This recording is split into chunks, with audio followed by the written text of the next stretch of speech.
नमस्कार दोस्तों, स्वागत है आपका डायनेमिक डीके में। Daily news with Dinesh Kumar के आज के वीडियो में हम बात करेंगे 7 मई 2020 की इंपॉर्टेंट न्यूज के बारे में। दोस्तों, हमारे आज के वीडियो में food corporation of India, central board of indirect taxes and customs, इन जैसे संस्थानों का नाम तथा पीएम किसान तथा उज्ज्वला योजना जैसी योजनाओं का जिक्र आया है, जिसे मैंने अलग कलर में हाईलाइट कर दिया है। तो आप इस स्लाइड को पढ़ के उसके बारे में जान सकते हैं। चलिए बढ़ते आगे। सरकार विदेशों में फंसे भारतीयों को वापस लाने का सबसे बड़ा अभियान वंदे भारत मिशन आज से शुरू करेगी।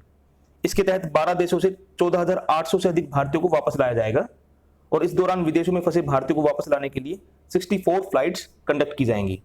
इन उड़ानों का संचालन 7 से 13 मई के बीच में किया जाएगा। हमने कल की न्यूज में कवर किया था, तो गवर्नमेंट ने इस मिशन का नाम रखा है वंदे भारत मिशन।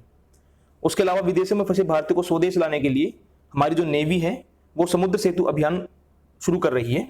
इसके लिए जो नेवी के 2 जहाज आईएनएस जलस्व और आईएनएस मगर, उनको मालदीव की कैपिटल माले भेजा गया है, ताकि शुक्रवार से मालदीव से लोगों को निकालने का काम शुरू हो सके। पहले ग्रुप में 1000 से ज्यादा लोगों को मालदीव से वापस लाने की योजना है। आपको बता दूं कि मालदीव में लगभग 25,000 से ज्यादा भारतीय रहते हैं, जो मुख्यतः दक्षिण भारत के राज्यों से आते हैं और यहाँ की टूरिज्म और बाकी जो इंडस्ट्रीज हैं उसमें वो काम करते हैं। भारत सरकार द्वारा चलाए जा रहे जो विशेष विमान है वो विदेशों में फंसे भारतीयों के लिए एक बड़ी राहत का पैगाम लेकर आए हैं।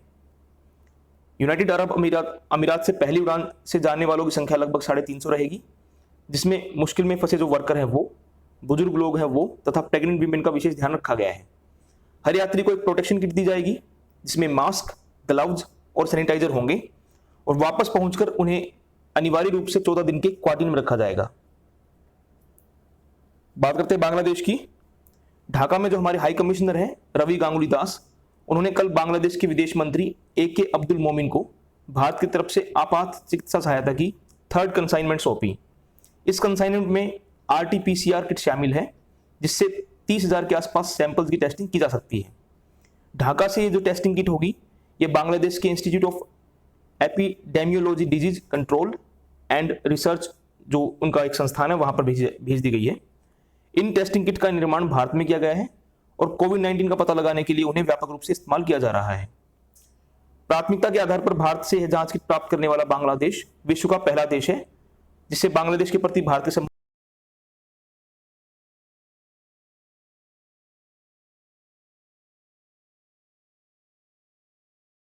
का महत्व की है। ये सहायता जो दी गई है ये सार्क कोविड-19 इमरजेंसी फंड जो बनाया गया था ना, उसके तहत दी गई है। भारत के प्रधानमंत्री नरेंद्र मोदी की पहल के बाद इस कोष में $1 करोड़ का आरंभिक योगदान दिया गया था। भारतीय सहायता की पहली कंसाइनमेंट में बांग्लादेश को 30,000 सर्जिकल मास्क और 15,000 कैप्स 25 मार्च को दी गई थी और इसकी दूसरी कंसाइनमेंट जो थी वो 26 अप्रैल को भेजी गई थी, जिसमें 50,000 स्टराइल जो सर्जिकल दस्ताने होते हैं वो और हाइड्रोक्सीक्लोरोक्विन की 1 लाख गोलियां शामिल थी। बात करते हैं प्रधानमंत्री गरीब कल्याण योजना की। प्रधानमंत्री गरीब कल्याण योजना के अंतर्गत अब तक करीब 39 करोड़ लोगों को 34,800 करोड़ रुपए डिस्ट्रीब्यूट किए गए हैं। इस कार्यक्रम के अंतर्गत महिलाओं, गरीब वरिष्ठ नागरिकों और किसानों को खाद्यान्न और नगद राशि दी जाती है। केंद्र और राज्य सरकारें लगातार इस कार्यक्रम की निगरानी कर रही हैं और बेनिफिशियरीज को जल्द से जल्द मदद पहुंचाने के लिए इस काम में डिजिटल टेक्निक का उपयोग किया जा रहा है। सरकार द्वारा विभिन्न सहायताओं की बात करते हैं। पीएम किसान योजना के तहत 16,394 करोड़ रुपए की पहली किस्त किसानों को जारी की गई, जिससे 8 करोड़ 19 लाख किसान लाभान्वित हुए।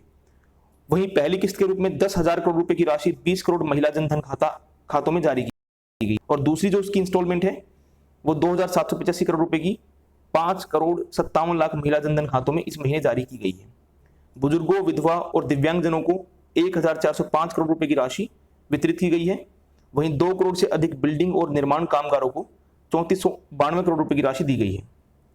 अप्रैल माह में 30 लाख मीट्रिक टन अनाज 60 करोड़ 33 लाख लाभार्थियों को वितरित किया गया, जबकि इस महीने में अब तक 6 लाख मीट्रिक टन अनाज 12 करोड़ 39 लाख लाभार्थियों को दिया गया है।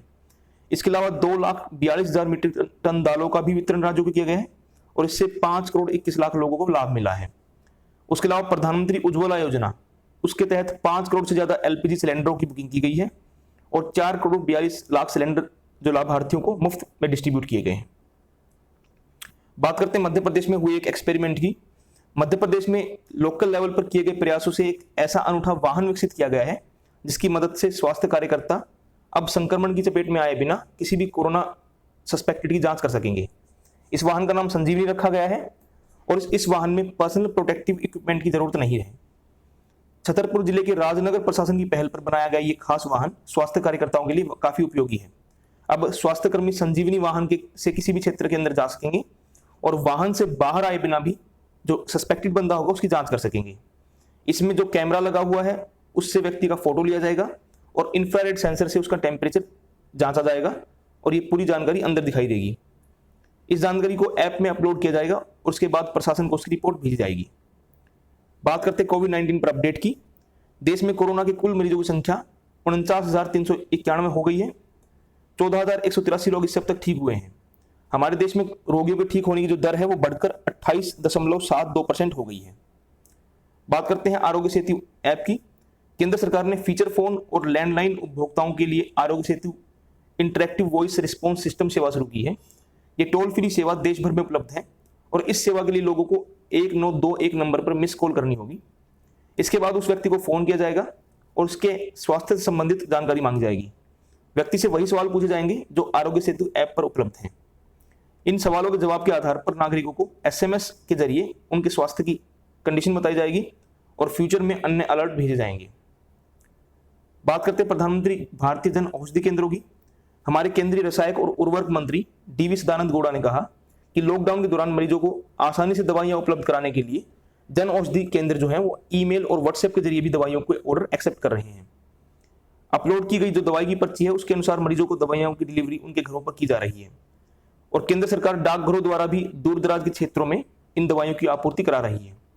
लॉकडाउन के दौरान आवश्यक दवाइयां जो है उनकी आपूर्ति बनाए रखने के लिए प्रधानमंत्री भारतीय जन औषधि परियोजना उसके तहत इस साल अप्रैल में 186 करोड़ 52 लाख रुपए की लागत की त्वरित आधार पर 178 औषधियों की आपूर्ति के आदेश जारी किए गए हैं।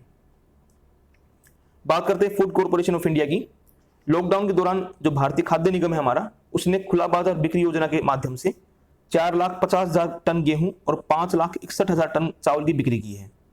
राहत शिविर चलाने वाले जो गैर सरकारी संगठन यानी कि नॉन गवर्नमेंट ऑर्गेनाइजेशन जो हैं और जो सामाजिक संस्थाएं इस योजना के तहत तय की गई दरों के माध्यम से FCI से सीधे गेहूं और चावल खरीद सकते हैं। इस योजना के तहत 22 रुपए किलो चावल और गेहूं 21 रुपए किलो की दर से बेचा जा रहा है। हमारी सेंट्रल गवर्नमेंट ने अल्कोहल बेस्ड जो हैंड सैनिटाइजर है उसके एक्सपोर्ट को बैन कर दिया है। विदेश व्यापार कार्यक्रम के अनुसार केंद्र ने तत्काल प्रभाव से सैनिटाइजर की निर्यात नीति में संशोधित नीति से संबंधित जो 24 मार्च की जो गाइडलाइन थी उसको अमेंड किया है। अभी बात करते हैं GST की। सरकार ने जो गुड्स एंड सर्विसेज टैक्स है उसके वार्षिक रिटर्न भरने की तिथि को और आगे बढ़ा दिया है। हमारे central board of indirect taxes and customs ने फाइनेंशियल ईयर 2018-19 के लिए GST ऑडिट और वार्षिक रिटर्न भरने की तारीख 30 सितंबर 2020 कर दी है। हमारे प्रधानमंत्री नरेंद्र मोदी ने कल इथियोपिया के प्रधानमंत्री डॉक्टर अबी अहमद अली से फोन पर बातचीत की। दोनों नेताओं ने घरेलू, क्षेत्रीय और कोविड-19 महामारी से उत्पन्न वैश्विक चुनौती पर चर्चा की और इस संकट के दौरान परस्पर एकजुटता व्यक्त की। बात करते हैं बुद्ध पूर्णिमा की। आज बुद्ध पूर्णिमा है जो गौतम बुद्ध के जन्मदिन के रूप में मनाई जाती है।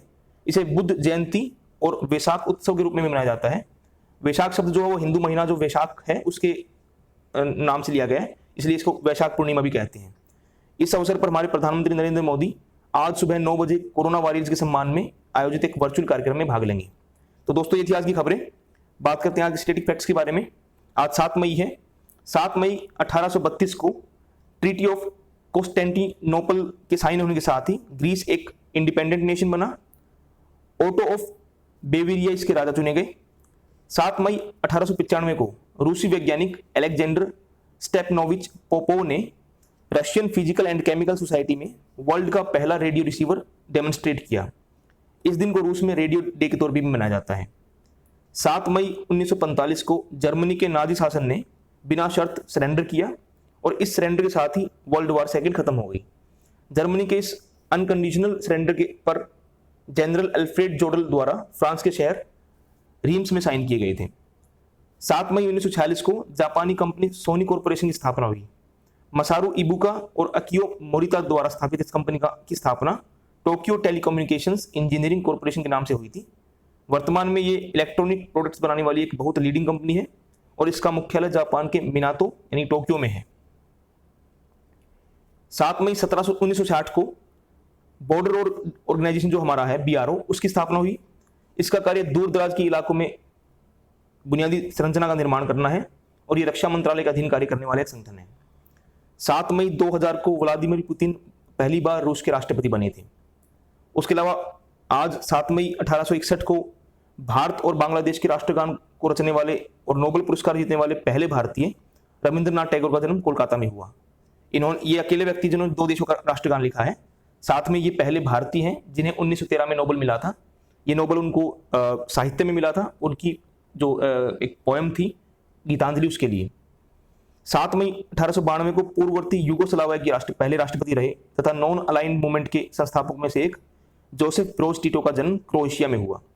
तो दोस्तों ये थे आज के स्टैटिक फैक्ट्स।